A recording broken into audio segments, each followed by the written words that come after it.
In 1953, CIA officer Richard Helms chose Dr. Sidney Gottlieb to run the technical services staff. The TSS was given the job of developing poisons to assassinate political opponents, truth serum drugs for interrogating spies, and mind control techniques to create unwitting double agents, couriers, and robot assassins. Dr. Gottlieb used Nazi scientists and their state-of-the-art mind control techniques that had been perfected in concentration camps using victims of the Holocaust. The knowledge the Germans had accumulated at the expense of human life and suffering was considered a booty of war by the Americans and the Russians. The Americans tracked down Dr. Hubertus Struckold, the aviation doctor who was in charge of the Dachau experiments. With full knowledge that the experiments were conducted on captive humans, including prisoners of war, the U.S. recruited the doctors to work for them. General Dwight D. Eisenhower gave his personal approval to exploit the work and research of the Nazis in the death camps. The German doctors were brought to the U.S. and went to work for Project Paperclip. All these doctors had been insulated against war crime charges. The Nuremberg prosecutors were shocked that the U.S. authorities were using the German doctors despite their criminal past. Under the leadership of Dr. Struckold, 34 scientists accepted contracts from Project Paperclip and were moved to Randolph Air Force Base at San Antonio, Texas. These personalities began to work on human radiation studies, aviation medicine, microwave technology, and mind control experiments. The authorization to hire these Nazi scientists came directly from the Joint Chiefs of Staff. The top military brass stated that they wished to exploit these rare minds. Operation Paperclip eventually recruited 9,000 Nazi scientists and technicians to help the United States destroy the USSR. Some of these scientists were known as programmers, people skilled at the art of breaking down and controlling the human mind.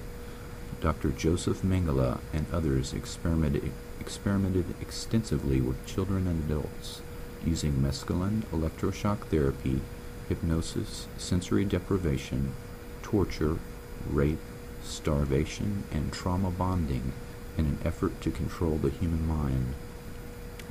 Dr. Mengele was so successful using the technique of trauma bonding that survivors today still exhibit a profound affection for their torturer, referring to Dr. Mengele as Beautiful Joseph. Dr. Greenbaum, also known as Dr. L. Wilson Green, was a Jewish doctor who the Nazis coerced to participate in their experiments at Auschwitz.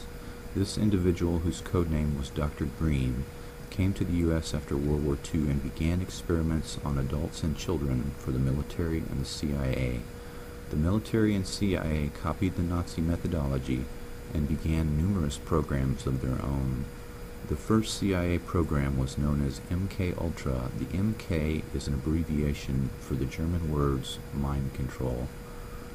By 1953, the CIA, U.S. Navy, and the U.S. Army Chemical Corps were conducting their own narco-hypnosis programs on unwilling victims that included prisoners, mental patients, foreigners, ethnic minorities, and those classified as sexual deviants.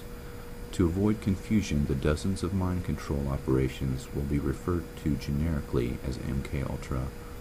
According to MK-Ultra documents and sources, the methodology of mind control works best when severe trauma is administered by the age of 3 years old.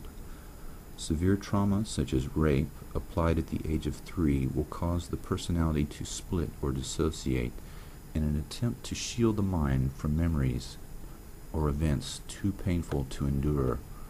The psychiatric term is dissociative identity disorder, DID, and can be produced accidentally or purposefully.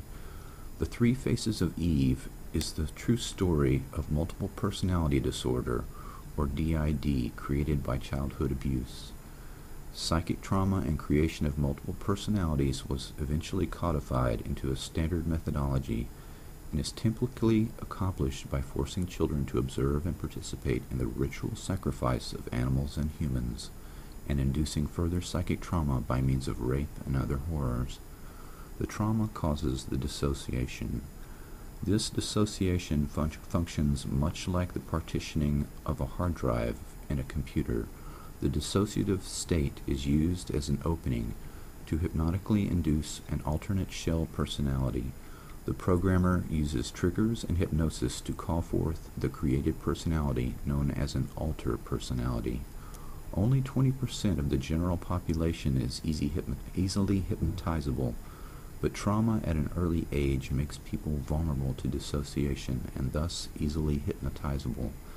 Typically, the programmer might wear a costume such as a rabbit suit and sacrifice a rabbit or other animal in front of the child victims before they are physically traumatized.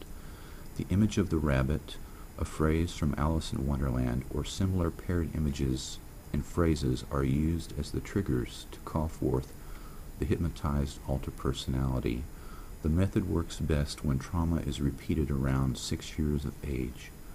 A few years later, the child victim's IQ test and personality test are evaluated to determine whether the child may be trained in assassination, sexual blackmail, drug courier work, or other roles.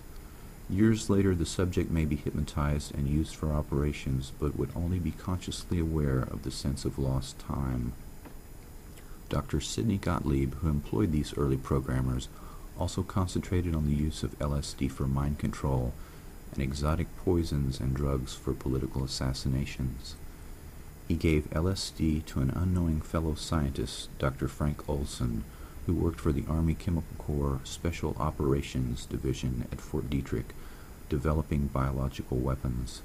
Olson committed suicide by jumping through a window on the 10th floor of a hotel. Dr. Gottlieb concealed his actions, and the Olson family was unaware of the cause of his suicide until 27 years later, when the facts emerged during hearings on CIA abuses.